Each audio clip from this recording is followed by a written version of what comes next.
Hey everyone, welcome. Good morning, good afternoon, good night, wherever you are. My name is Marilyn Shannon, and welcome to the Breaking Free Show. I hope you're all doing great, and I am really excited.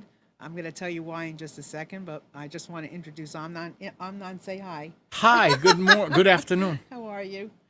We, Fine, missed you. I know you always miss me. I miss you too. I took the Oh, holiday off, but I do. I miss you all the time. You doing all right? well, you're back. That's what's I'm back, important. and I never really go far. And you have a great show coming up And today. I have a great show. And I'm going to tell you what. Remember when I remember when I used to sit in the back seat of the car and I'd say to my parents, "Are we there yet?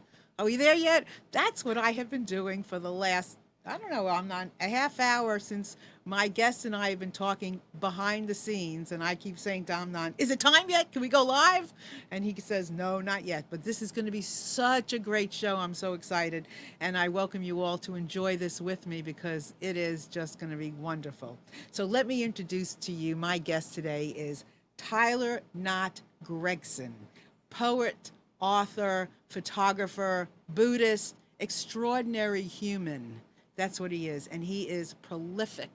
And I love him. And here he is. Let me introduce to you Tyler. Hey, Tyler. Hello, how are you today? I'm That's great. best introduction I've ever had. Wow. Really? Well, I don't feel worthy of that. Oh my God. That was amazing. And that, you know what? That's okay. It's okay, but you are like I was telling Tyler when we were just kind of getting to know each other a little bit that when I was reading his poetry, and I have always wondered what is it about poetry? I mean, I've never could understand what it is. What it is that people were turned on by until I met Tyler. And that was before Tyler, it was his words. So Tyler, tell everybody who you are.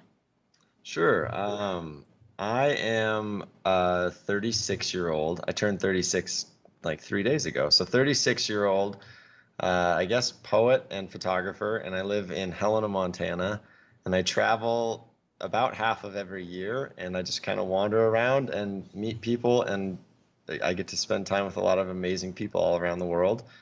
And in my free time, I write a lot.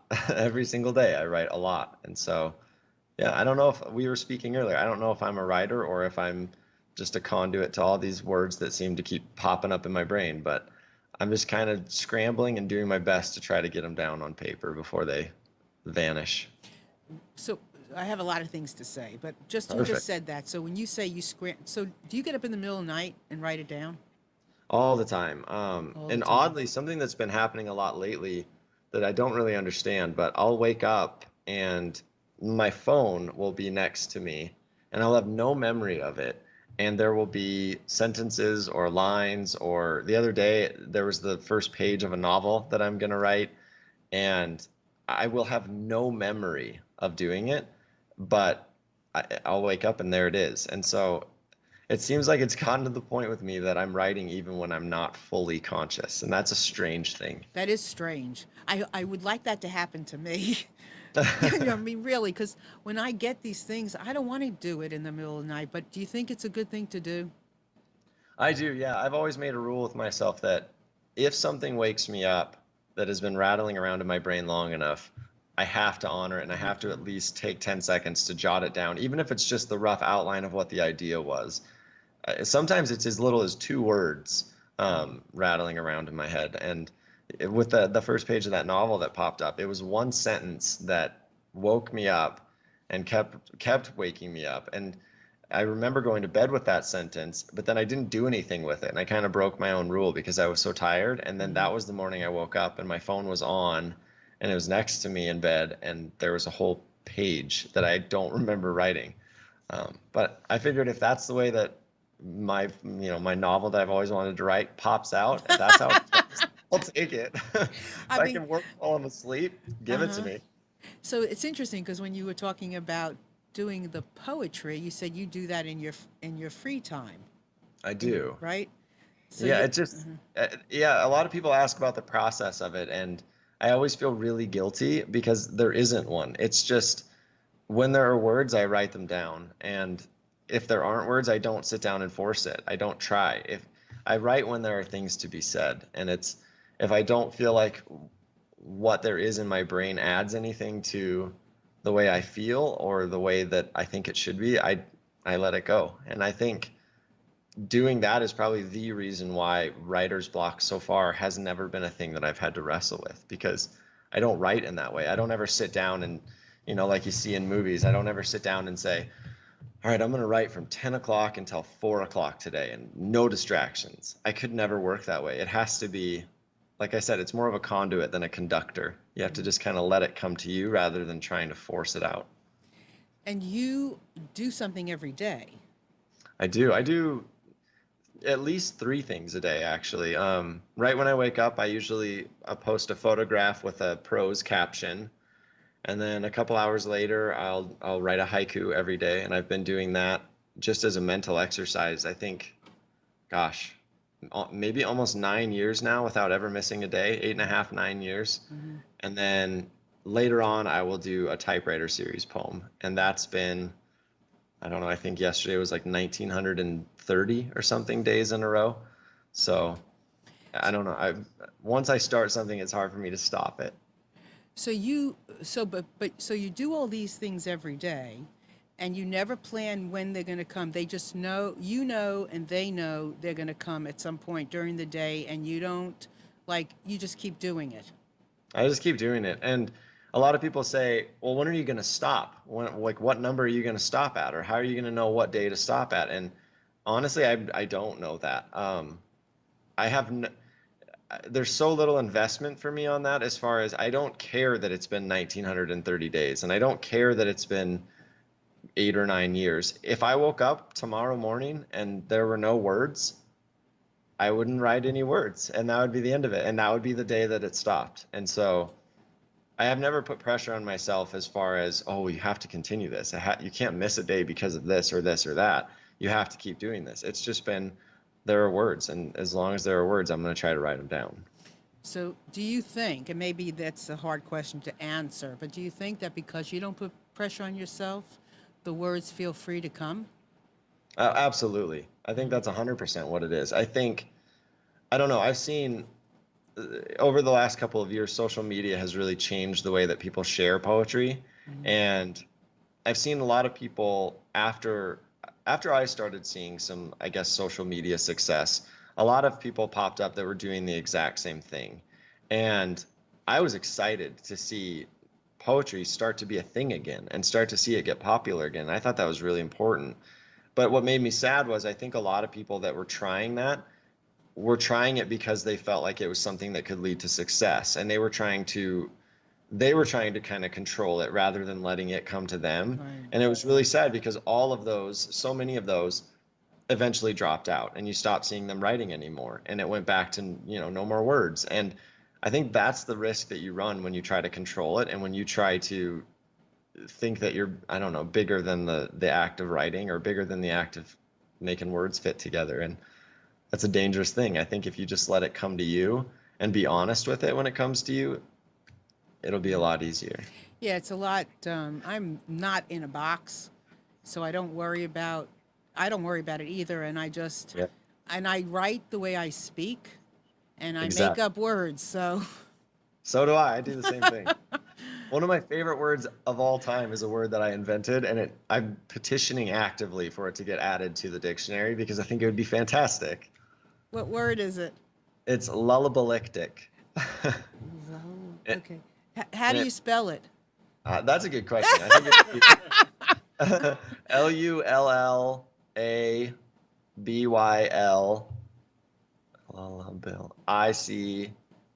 maybe? Lullabylictic. Yeah, uh-huh. So it would be, to me it always meant something that related to or sounded like a lullaby. So like a rainstorm could be lullabylictic, or the sound of someone humming while they, stir cookie dough or something like that. Lullabylictic, wow. I know, doesn't it have a good sound to it? Oh my God. Lullabylictic. And that's the thing, sometimes you have to say the word. You do. Right? The combination of, for it to really have the meaning has to be part of the sound, right? Yep. For me, it's always been like tuning a guitar. Until you pluck the string, you don't know if it's in tune. And then there's such a tangible difference when you turn it up that half of a turn and you hear like the E string come into tune. There's such a difference between being just a shade flat and then right in tune. And same thing for Right. words. You say them out loud, you'll know if it feels right. And that Yeah. one felt right. Right. And we have a caller, so I'm going to take that. But I do want to suggest to everybody, I forgot, I got so excited that when I was talking to Tyler, I forgot to tell everybody they can call in Oh, 919-518-9773. If you like, from anywhere in the world, you can come in on Computers 2K Voice, if you like, and on Skype, and you can chat with us. And there's a whole bunch of stuff going on in the chat. So have fun. Just put your name underneath our video and come on in there. And so, hello. Hi, Hey, who is this? Marilyn. It's Sharon McGregor. Hey, Sharon. How are you? I am good, thank you. How are you doing? It's I'm great to be doing here. good. It's nice to have you. So did you, I see that you're on the chat and you love yourself some Tyler. I'm trying to restrain myself. Did, I'm trying to restrain myself. Yes, I do. there's no restraining here. no, Oh, don't thank restrain. God. Go ahead. Tell us what you, So, a couple of years ago, I love the poet Pablo Neruda, and people know that. And one Yeah. of my friends, knowing that, sent me a poem of Tyler's. And I read it. I found you on Instagram. I found you on Facebook. And I started just following. And so your daily haiku I read every single morning. Oh, that's I amazing. also went out and got the 2 books, Chases of Light, and the words are yours. Yes. I could even barely just like breathe. I mean, they were so beautiful that I read them for myself. I create like this little space and I would sit and just read them. Sometimes I read them in the morning. And sometimes I don't read them for a long time because I see you on Facebook, on Instagram every day. So I am very, very impressed Thank you. with the depth of vulnerability that you have. And I think men, and this might be just my perception, don't usually go to the places that you go with such simple words. That's an amazing thing to say. I think you're exactly right. I think it's funny too because we were speaking before, and I grew up in a family where my dad has been in professional baseball my entire life, and so my friends and my family growing up were baseball players from all over the world in any different number of cities, a different city every summer, and so I grew up in a hyper masculine environment. I was with baseball players from noon every day until 1 in the morning for 4.5 months out of every year. And I get asked that question a lot, is where that vulnerability comes from. And I never really know how to answer it. I think part of that comes from I was taught that vulnerability is an asset rather than a hindrance. And that's something I value so highly. And I'm so thankful that my parents had the courage to teach that because I don't know, I was never in a family where men aren't supposed to cry. And I think the fact that especially my dad was able to instill that in me, given the environment that he was in, it's something that means a whole lot to me. And I think the other part of it, honestly, is I'm on the spectrum. If it was still a thing, I would be classified as Asperger's. And so there's a lack of self-awareness with me where I never thought that being vulnerable and being willing to go to those depths was a negative thing. And for me, that I think in a million ways that set me free because it was I didn't know any other way other than diving into that depth and being willing to stay down there. And so that's something that I think will stay because I don't know how to be anything else. Wow. wow, being willing I to think, stay down there. Yeah, I think that's and the key. and well, the thing is, it's something just clicked. It's because what I find is you put yourself out there. It's very real, and there is no hiding behind words, or every single word is impactful, but they're so simple and they're so pure. And I'm always, sometimes I have to like put it down and try to wrap my head around, could I be that vulnerable, and how is it possible? And when I saw you and I was like, oh my God, he's handsome, and he does all these things. It's like, wow, I can count the number of people like you, men or women, on one hand. So this is extremely rewarding. Well, thank you. I don't feel worthy of any of that, but I really appreciate that. Thank you so much. And you Sharon. can. That's the key. Like the takeaway is anyone can. It's just you have to let go of this misconception that you're able to control so many things. And I think if you give in to that and you just let yourself go along for the ride sometimes, I think there's this pressure now that we have to try to control every situation that we're a part of. And I see it in people's work ethics, I see it in people's parenting styles, I see it in a million different things, that everything has to be so controlled. And there's so much freedom when you let go of that and you just let life happen to you sometimes. Because I don't know, I think we work so hard to try to change our environments to fit what we need that we lose a whole lot of beauty. Whereas if we were to just step back and let things happen and then appreciate them for what they are, even the bad things, I think that's the difference. Is everybody's totally content sitting and steeping in really good situations and good pieces of their life. But then when the hard stuff hits, it's like, well, how do we get through this as fast as possible? What are the stages of grieving? What number am I at? How do I get through that so quickly? But those are just as beautiful and just as important as all of the good times. And we don't ever see like the 10 stages of joy. You know what I mean? Like, it's like, oh, you're happy, stay in it. But when it comes to the sadness, it's everyone's mentality is, well, how do we get through this as quickly as possible so we can get back to the joy? And if you change that and you realize that there's just as much to love and learn in the hard times, your whole life opens up, and vulnerability becomes the key to that lock. It's like the way that you get into that party. And I've always liked it there. So Thank you so much. of That was course. very helpful. Well, good. It's so interesting to listen to the two of you chat, and I was thinking of some of the poems that I read of Tyler's that come to mind so clearly, and I don't have a good memory. My memory is not as good as it used to be, and yet the sentiment that I received from some of your poems just relating to just what you're talking about now, I can put two and two together and I get this vision. Like, I know you wrote this poem about that we keep chasing the light, but the darkness is chasing us or something, Yeah. right? Yes. And I can't, and these visions, they're so simple and yet they stick with you Well, because they're true, right? Because they make absolutely. sense. Yep. They're understandable. They're And understandable. they are. And I think, I don't know. I've been doing this series lately called Seed Lines, and it's the line that started a certain poem for me, and it was what the genesis of that entire piece of writing was.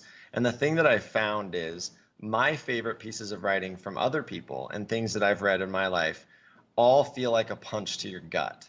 And I think the reason that they feel like a punch to your gut is because it's somebody saying something that you have always felt but didn't know how to articulate. And there's something really profound in feeling understood in that way, because the reason why they take your breath away is because it allows you to think, if just for a second, that you're part of something so much bigger, and someone somewhere understands exactly what that feels like. And for how big the world has gotten and how many people have started to fill it up, it's still pretty lonely from time to time. And so to hear that there is someone somewhere that gets it, that changes everything. And even if it's just for 5 minutes, it changes you to know that you're connected to something that a lot of people might be experiencing. You said something, and I don't know what it was exactly, but I wrote down you do not, and correct me. No, I don't know.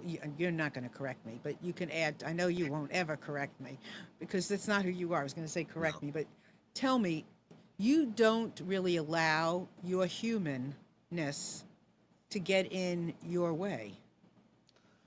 No, I think it's all kind of intrinsic with it. I think Okay.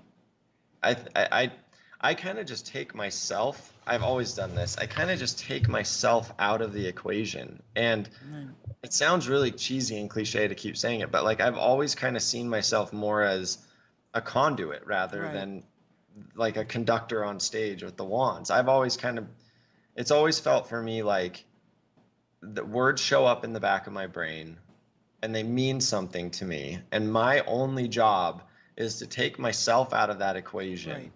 and get it down. So, and I always figured that the place that it's coming from, I don't think that it's some supernatural, universal place. I think that it's just the the real voice inside me, and it's the heart of everything that I am inside me. That's where those words are coming from. And that's also why I don't allow myself to edit the things that I write. Because if I were to allow myself today to go back into a poem that I wrote 6 months ago and try to make it better, that is dishonoring and doing a disservice to the me that I was on that Wow. day. Because I'm not that me anymore. And to steal that away from him isn't fair. And it's not my job. It's not. I always feel crazy when I go down this road, but it's the only way I know how to explain it. It's not future me or present me's job to influence the way that the past me felt. And it's not, there's neither are more valuable than the other. And so if I were to edit those things, even 5 minutes after I wrote it, I'm influencing something Right. that was very real when I wrote it. And I can't do that. No, you can't. And it may not be, so it may not be where you are now, but it is Exactly. where somebody else could be, Absolutely. right? And so it's right. I understand that, and that's a key for people when they hear that in you now is not to do that, Yeah. especially authors, writers, not to edit because the power in and the feeling of what you're feeling when you're writing something is so true in that moment, Yep. so key. Sharon, you still here? Yes, I'm still here. Um, I don't want to. that is, Go ahead. no, no, No, I no. don't want to forget about you. Go Listening ahead. to all of this, and so many things are like basically like falling into place. I find that when I write, and I don't write for other people, I simply just write for myself. I am so embarrassed when I go back and I see my rawness. I I tend not to go back Oh man. because I'm afraid to see it. But I'm listening to you, and the perspective, it's like a mind shift. It's like at that point that I have no reason or right to judge me. In the past, that person was experiencing that in real time, Yeah. In a fact, version of me. to take that even a step further, when you said that you used to get embarrassed, if anything, the only thing I would feel about that is pride. I think I would feel proud that I was that raw. And I would feel proud that, especially on the hard stuff, if I read something that I wrote that was during a really hard period and I saw myself raw and open and bleeding out on the page during that time, rather than being embarrassed, I would be really proud, especially because A, you survived it, and then B, that you not only survived it, but you transformed that sorrow or heartache or pain or whatever it was, you Wow. transformed it into something beautiful. And I think, gosh, that's something to celebrate. That's why I Wow. think going back is amazing. That is an amazing. That is so. What you just said. So, every word out of. Okay. So many of your concepts that you were saying are so profound. Just in what you're saying. Forgetting about how you put it into imagery and into poetry, but just that fact that you, Sharon, that you could write something and be transformed from that moment from writing it, that the writing did something Hmm. and helped you be something or be somewhere else or experience something else is a powerful thing because somebody else will have that same experience when they read it. Exactly. And I've never Wow. thought of that either. I've never thought about it that way. It certainly is a big shift that happens like it happens when I read your poetry so easily. You came to Raleigh last year. I did. And yeah, and I missed you. And I Oh felt no. like I missed, yeah, I just had the Well, wrong you day in got my him here calendar. all to yourself now. I did. Well, not I exactly was all to just yourself. You're thinking it sharing them still with worked out me. for me. This is great. Sharon, thank you so much. It was nice speaking with you. It was so nice to have met you. It was really my pleasure. And I'm around. If you need me, just shoot me an email or something if you ever need anything. Ah, thank you. I Of appreciate that. course. Wow. So, here's a question from Chris. Chris wants to know who you are writing to in some of your poetry. Is there somebody that you specifically are writing to, or what? You know, I don't think I've ever written really to anyone. I think there are definitely, I mean, there are absolutely 1,000,000% yes. There are certain people that show up in them more often, or that were at the heart of them, or that probably gave rise to a lot of the words. But I don't ever think that anything I've written has been aimed at anything. It's always just, the aim for me has always just been clearing it out so that there can be room for something else to take its place. And I think that's honestly why I'm so bewildered. And if you've gone to a book signing of mine, you know, like I'm always just kind of perplexed and flabbergasted that there are people there. And so I think that's part of why, is because all it is for me is getting it out of me. And once it's out of me, I feel better and there's room for something else. And even if that relief is 5 seconds long, because then it's replaced, it's just getting it out there. And so that's why it's always so humbling and amazing when people see themselves in the things I write, is because once it's gone, it's just a different, it's gone and it's out. And so, yeah, but absolutely there are people that show up over and over again in the things that I write. And I'm pretty private as far, for having such a public persona. I'm pretty private as far as who I allow into that very close circle that I keep around me. It's very small. That it's always been that way. I don't have a lot of friends. I have a few very close friends, but other than that, I don't have a very large net of humans that live in and around me. And so the people that do make their way in, I'm positive that they see themselves in the things that I write, and I would hope they do, because they're directly influenced by them. Well, they wouldn't be there. Absolutely. I mean, even if you're somehow making them up, Sure. they couldn't be there. No, they couldn't.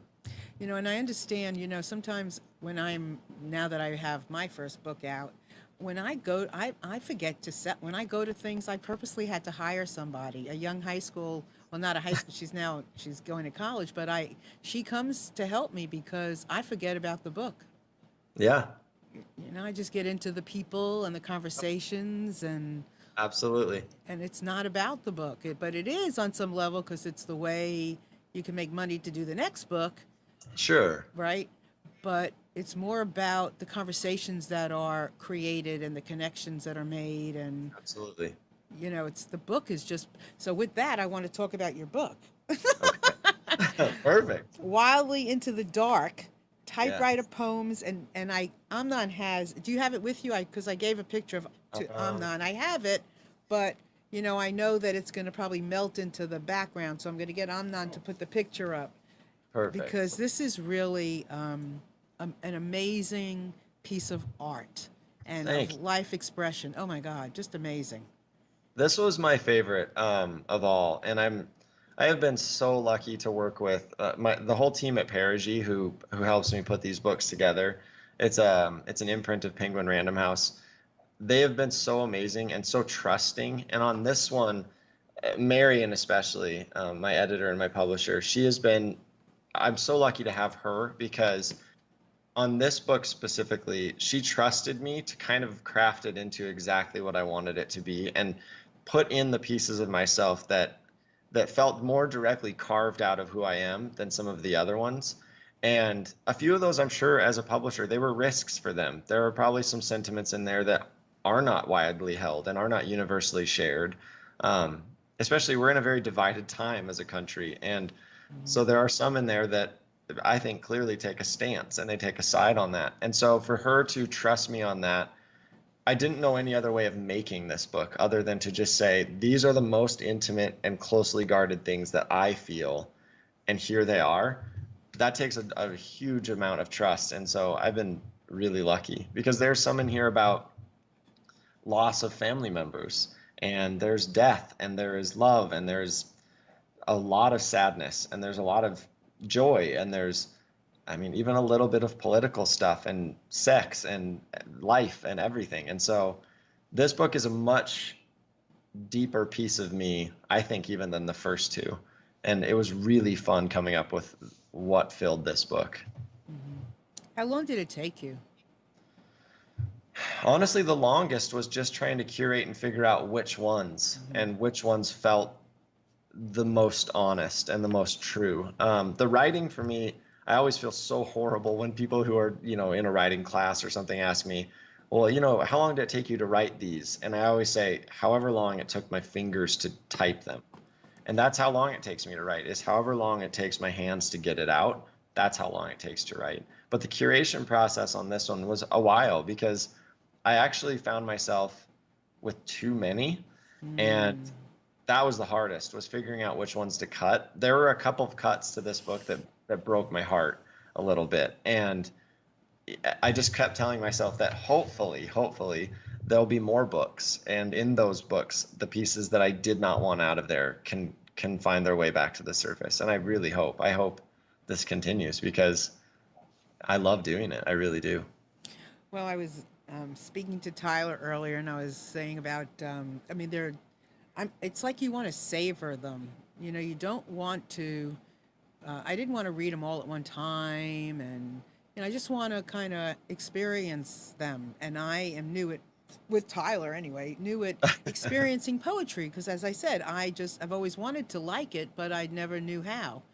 And but I've read so many, but there was one in here that I'm doing a book about 70, 80, 90-year-olds and their stories. And this one, don't you want to face canyon carved? Just blows me away. Canyon carved. Yeah.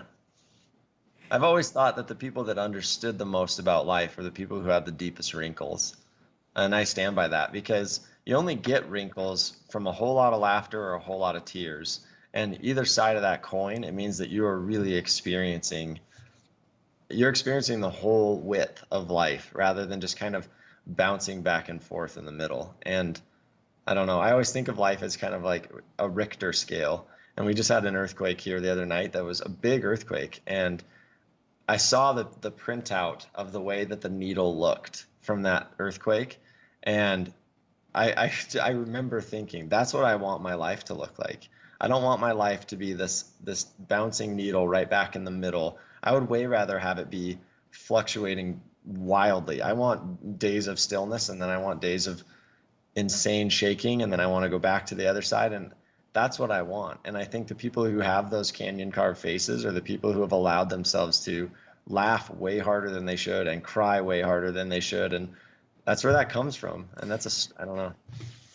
Do you see the image first? I mean, did you have a flash of a canyon when you were? I think it all starts. I think you're right. I think it all starts with a mental image, and I think maybe that comes from photography. That's how I spend the rest of my life, is taking photographs. And so I've always felt that poetry and photography are kind of married together for me, and I use one to finish what the other can't finish. And so if I don't know how to say it, I take a photo, and if I don't know how to take a photo of it, I try to write it. And so with that one especially, I think I saw two things. The Grand Canyon has always been a huge important thing in my family's life. My grandfather hiked it at least once a year up until the year he died. And then that love of that went down to my father, who, in a tribute to his dad, my dad has hiked rim to rim and rim to rim to rim multiple times in his life. And so the image of the canyon was definitely one. And then in a weird way, that kind of melted down into seeing the faces of those people I love with their laugh lines in the corners of their eyes. And if you shrink down small enough, even those laugh lines look like canyons. And so, yeah, that sounds a little weird and psychedelic, but that's how it is for me. It's that slideshow of a whole bunch of different things kind of coalescing into one thing that always kickstarts each poem for me. So let me just again capture. He said a lot of things, but there's something he captured that touched me as well. Is that when the possibility comes, and it's going to come, that the expression isn't there, he'll do it with photography, and then or the words. So keep that in mind if you're listening to this and you're writing. There are going to be those times, and like for me, I'll go to a quote. I'll find a quote, but now I'm going to find a poem by Tyler. I mean, seriously. That's awesome. Because you like this. Okay, so like this one. Promise me you will not spend so much time treading water and trying to keep your hand above the waves that you truly forget how much you have always loved to swim. Oh my God. How does that ring true? Yeah. I think that was number 61, I remember. And to this day, I sell prints of my poetry and sign them and send them all over the world. And I would say by a very large margin, I think that one is the most ordered of all. And I think it goes back to that thing. That is a punch in the gut because everybody has been there. And I would say a lot of people are stuck there. And I don't know, we go through life a lot more and more recently, I think. People go through life going through the motions, and they go through this life like just trying to stay afloat. And it's in that process, God, they're missing so much. There's so much more to it than just kicking by and, making a paycheck and paying the bills and watching the same TV show at night and waking up and eating the same thing. There's so much packed, even if that is your reality, there's so much that you can pack into those waking hours. There's just so much. How do you know all this? I don't know. I've never known anything different. I don't know. I don't know if I ever graduated beyond being 4 years old.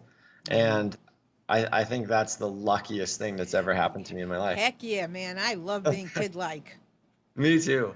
Everything fascinates me. And I think everything is cool and beautiful and wonderful. And yes. I mean, it doesn't mean I don't have days where I lose my mind and get upset and frustrated and whatever, because I do. I just got back from Connecticut and it took me 4.5 hours to drive 41 miles.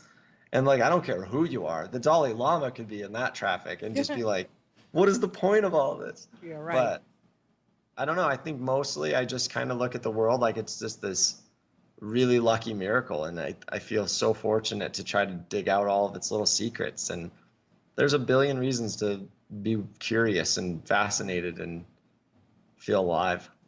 Yeah, it's interesting. I have a friend who, he's a crazy scientist. I mean, Okay. seriously, he's got patents on things that, people really do use every day, really saving lives, like things that are in emergency rooms, testing blood, keeping, cancer stuff. I mean, crazy stuff. Wow. And he wrote a book about problem solving.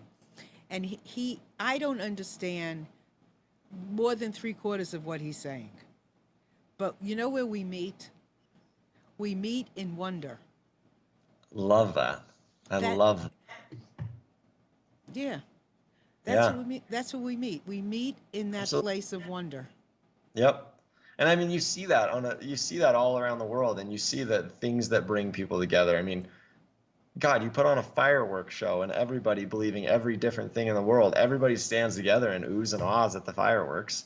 You know what I mean? You're right. You meet in wonder. I think that's the common language that everybody speaks. And I've noticed too, if you travel the world that way, Yep. it doesn't matter what language you speak. It doesn't matter what color your skin is. It doesn't matter what God you pray to. If you meet everybody you meet in every place you meet them filled with wonder, all of that stuff goes away. And it reminds me of my first trip to New York. I had some friends that were in New York before, and they were like giving me advice, and this is a bunch of years ago. They're giving me advice like, okay, if you ride on the subway, just like kind of look at your shoes, don't really talk to people. And they're like, just nobody really likes that, and you're not going to get hurt, but just leave everybody alone. And I just was like, what's the point of going there then? And I remember my first subway ride. It was a long one. It was from Brooklyn, and we had to go all the way, I think, to Times Square for something. And by the time we got off that train, I had like 7 people's phone numbers, and I was, like I knew everybody's name on the train. And it was because I got on that train and I was filled up with wonder, and people sense that. And then it feels like it gives them like a get out of jail free card that they can be filled with wonder. And then what do you know? Like people relate and they understand each other, and the world feels a little bit smaller, and I appreciate that. Right. And that's the way that's how we get along. It is. That's how we get along. And so, do you do a lot of public speaking, Tyler? I don't actually. You The only time I do anything like this is book signings, and I always feel like I'm just rubbish at it. So I just don't know. I just don't pay attention to myself very often, and so you don't have to. Well, you don't have to. I can tell you, I'm a listener. I'm a freaky listener. I mean, really, I'm a listening freak, and you don't have to pay any attention to yourself. You just have to just be there. Well, thank you. Does that make sense? It does, yeah. I think if I ever started listening to myself, or if I ever started trying to control that, all of that would go away. It's the conduit, not the conductor. Yeah. In fact, it gets me in trouble sometimes. I got to be honest. I have no filter in my mouth at all. And so sometimes I say things that I'm like, what? I see it later. I'm like, where did you go with that one? I know. And I don't think it's necessary. I think because you're so deep and profound that you almost have this direct line, and you don't even have to hear it till it comes out. It's okay. Yeah, I don't hear it even after. You don't have to. You don't have. I don't either. I mean, sometimes you'll see if I'm up on the stage somewhere, I might say something, hear it, and go, "Oi, why did I say that?" Yeah. Right. But then I realized somewhere it was, there's a quote that says, "Emotion travels faster than thought." Oh, I love that. And it's from the Talmud, from the Jewish, from a Jewish book. And Sure. I think it's the same that and I feel like you say everything, so much of what you say, and I have to say like everything, but you don't have to think about it when it comes. It's going to come. And even if and here's the same thing you said about writing. Yep. Like if you edit back to what you say, you're missing the point. I'm missing the point. Absolutely. Because it came out in a flash because somebody beyond us had to hear it. Exactly. I totally agree.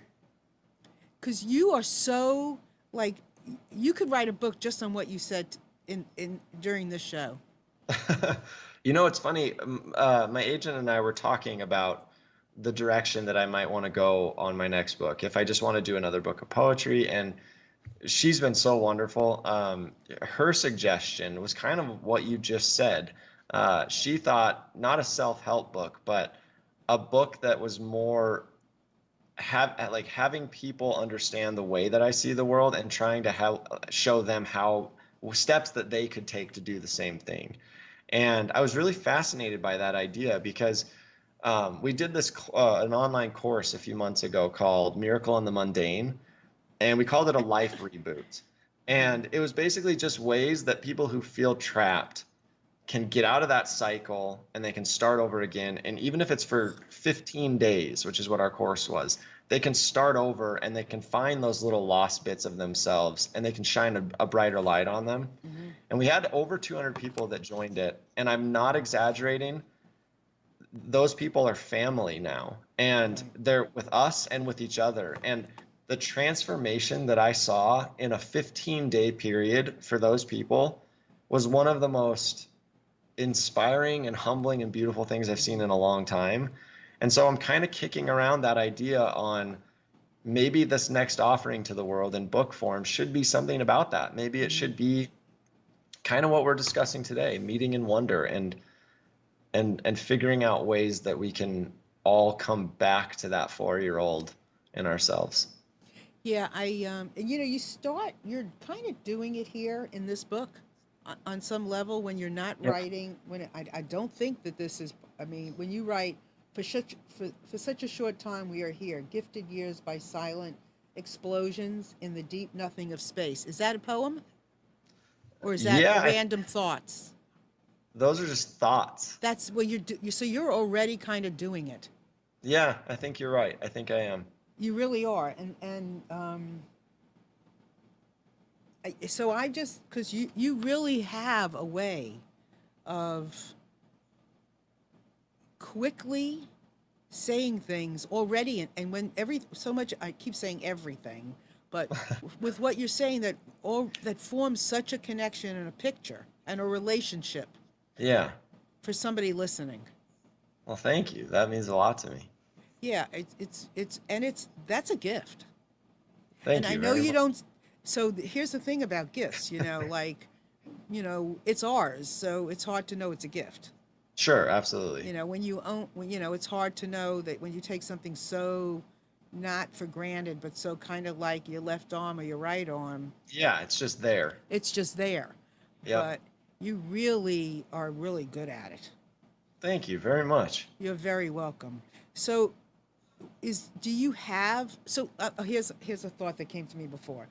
Okay. How did you start so did you just say, I need a publisher, I need this, I needed that, or did somebody suggest it to you? No, it was suggested. Yeah. To be honest, I never thought that anything I wrote would go any further than my friends and family. The only reason I started a blog back in 2003 was because I lived 4 hours away from my family, and I wanted a way for the weird thing, because they always knew me as someone who had a bunch of weird thoughts, and so I wanted a way for them to keep track of the weird thoughts, and that was where it all began. And slowly those, like, more friends would figure it out and find it, and then more of them would find it, and it just very organically grew. And then once I started sharing the haiku on Tumblr and social media, a lot of people started relating to those things. And so after they started relating, then they would start sharing it, and then a few more people would come in. And then I began the typewriter series, and that just happened. I never even intended to do that. I was literally wandering around an antique store, typed up a poem on an old piece of paper, and I was like, oh, that felt good. That felt really good to do that. And that began it. And within a couple of months of doing that, a few celebrities caught hold of them, and they shared them, and that's where it all began. And even still, though, I mean, about a year in, I still never thought anyone would want a book of this or anything. And I started doing that. My mom and my friend Sarah suggested, at the time, they said, why don't you try selling prints of these for Christmas presents? Maybe somebody would buy prints of these. And that very first Christmas I did it, I think I sold like $20,000 of prints all over the world in a 2-month period of time. And my hand was exhausted, but when I got done with that, that's where I think people started saying, you might want to get a hold of somebody that can help you on this and figure out a way to maybe put some of these into a book. And down the rabbit hole it kind of went, and I met Rachel at my agency, and she helped me, and she said, let's throw it out to the universe. All they can say is no. Because at that point, there really weren't new poetry books on that scale coming out. Everything was small press, and so we tried it, and we had 3 different publishing houses all kind of throw their hat into the ring and bid on it. And I fell in love with Penguin Random House, and the rest is history. I never expected there to be a book. Certainly not, 3 poetry books and a children's book now. I never expected that. Right. Well, you're easy to love. Oh, thank you. Yeah, you're. I'm sure it goes the other way too. I'm sure I'm really easy to be irritated with, but Well, I know maybe. Well, I don't know. I think you're easy. Regardless, in the sea of things, you're easy to love. well, thank you. I feel the same way about you. Thank you. Of course. Thank you. I want to be one of those people that are You are. close You to you. definitely are. Yeah, I feel an affinity for so much of just just so much of who you are, what you're expressing, and I just, you know, I'm Well, I appreciate. grateful, you know, that I saw that picture, that I was led Yeah. to Facebook in that moment and saw that picture with all those people, because I'm like, who is this? I'm grateful. I love that that is how this is happening. I think that's what's so magic about the universe is when a happenstance leads you down a different road and brings you to a new spot. That's the whole point of this thing Yep. is going down those strange roads that you never anticipate going down, and you never know how it can change the rest of your life. No, and you know it's interesting. I just thought just now. I'm thinking, and it was a picture. So, and which is something you do so well in Well, being a thank you. photographer. And how funny is it that I would find that, you know, Yeah, found you through a picture. As, sure. Sharon is saying today is like her Christmas. Oh my gosh. Yeah, that's No, what. Yeah, that's yeah, amazing. that's lovely. So I can ask you a million things, but our life together is just beginning, so I'm not Well, rushing. we got plenty of time. Yeah, I have plenty of time. Why weddings? Um, Honestly, I don't have any. They were originally they were the only way to make any money in the state of Montana with Yeah. photography. And after we did the first one, my girlfriend Sarah and I did it together, and there is something pretty amazing. I mean, it's a very high stress environment and it certainly gets tiring, but there's something pretty amazing about being around a group of people that are all combining, all of their energies for what is, one of the happiest days of everyone's life. It is really hard to not have a good day when that's your job is to capture people having one of the best days of their lives. And I think about it in the panoply of all the jobs that you could possibly have in the universe. There are so many jobs that are so hard and that, you're with people on one of the worst days of their life. And to be able to just say that my job is to follow people around having an amazing day, that's pretty good. Hmm. And it lets us travel the world and go to new places. We just emailed one inquiry back today. They want us to come to Bora Bora for a Haha. few days, and it's like, Wow. yeah, what? Let's go to Bora Bora. And I don't know. It's hard to have a bad day when you're watching people be deliriously in love. Yeah. So So, and when you do these pictures, do you see them kind of the same way you see words? I do. Yeah, I very much do. It's funny because Sarah tends to shoot with a wide angle lens, and I think it's very telling and it's very interesting that the Yeah. lens I shoot with is the big heavy zoom lens. And it's because the photos that I end up walking away with are very small moments Right. that a lot of people without that zoom lens would never even notice. And those are the photos that resonate the strongest with me is like Mm. I don't know, the way that a hand is being held or the space between two fingertips when they're not holding hands. To me, that says so much more about the Right. relationship than pulling back with a big wide angle lens and seeing a giant tent set up with chandeliers and whatever. It's the little hidden moments. It's the whispers that they didn't even know I was getting from across the Hmm. room. That's the story. Yeah. You know, you ever hear? Have you ever heard of Dr. Temple Grandin? I have, yes. Well, I interviewed her a couple of weeks ago, right? And she was Oh, phenomenal. I'm sure. Oh, she was phenomenal. And she said one of the things, one of my biggest takeaways was how we generalize things too much, you know. And when she was referring to autism, of course, and how every autistic child is not the same, so we have to Exactly. dissect it. And I so see that in life. Yeah. And that's what you're describing now. Yep.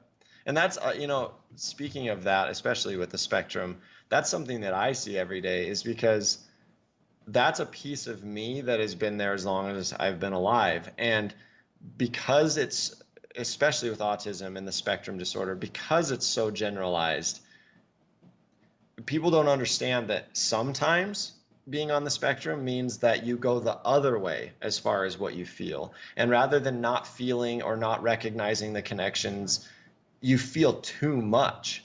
And it's so much that I've always tried to describe it going through my life every day. Like if someone were to crawl in my brain for 24 hours, it feels like having 1,000 radios on to 1,000 different channels all at the same time.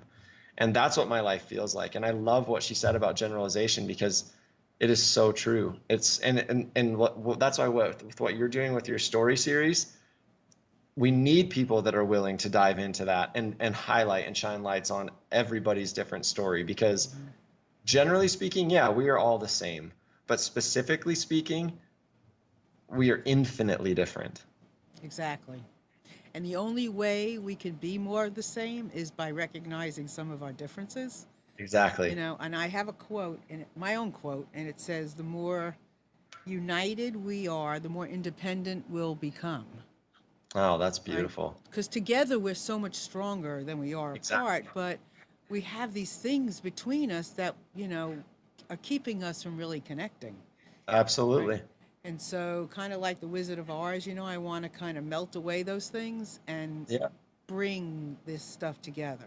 So we are almost out of time. Oh, but for today, because exactly, I am just like, if you'll have me, I'm connected to you forever.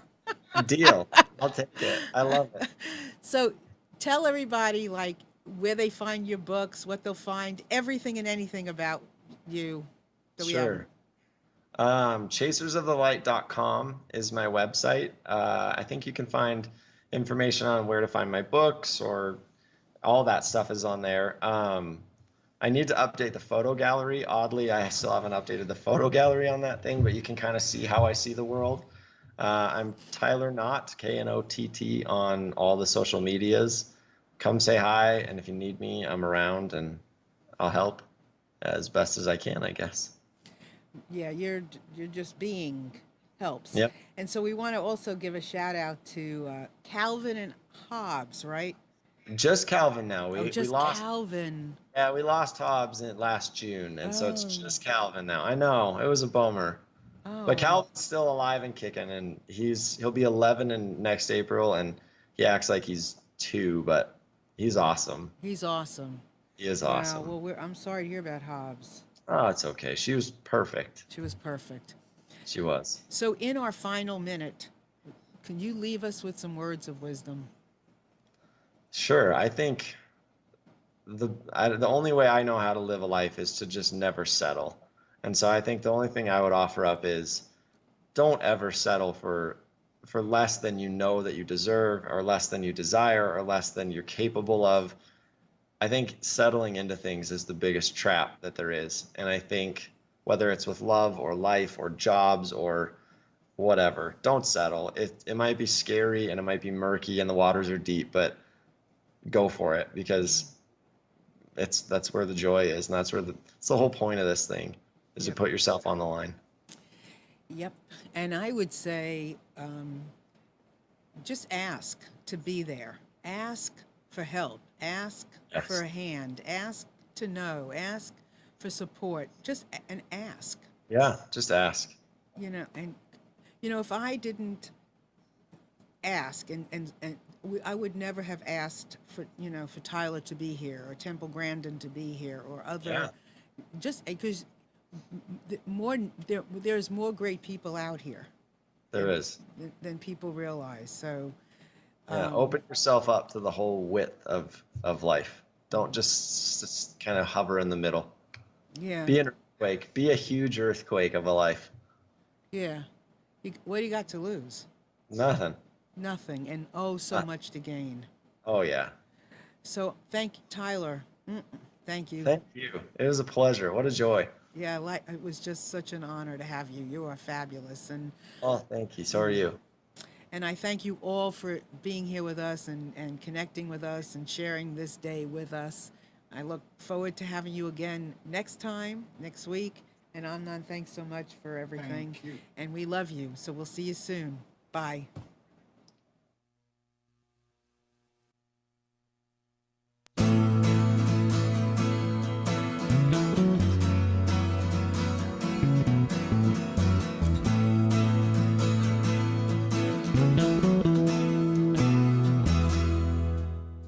You are tuned to the Nissan Communications Network.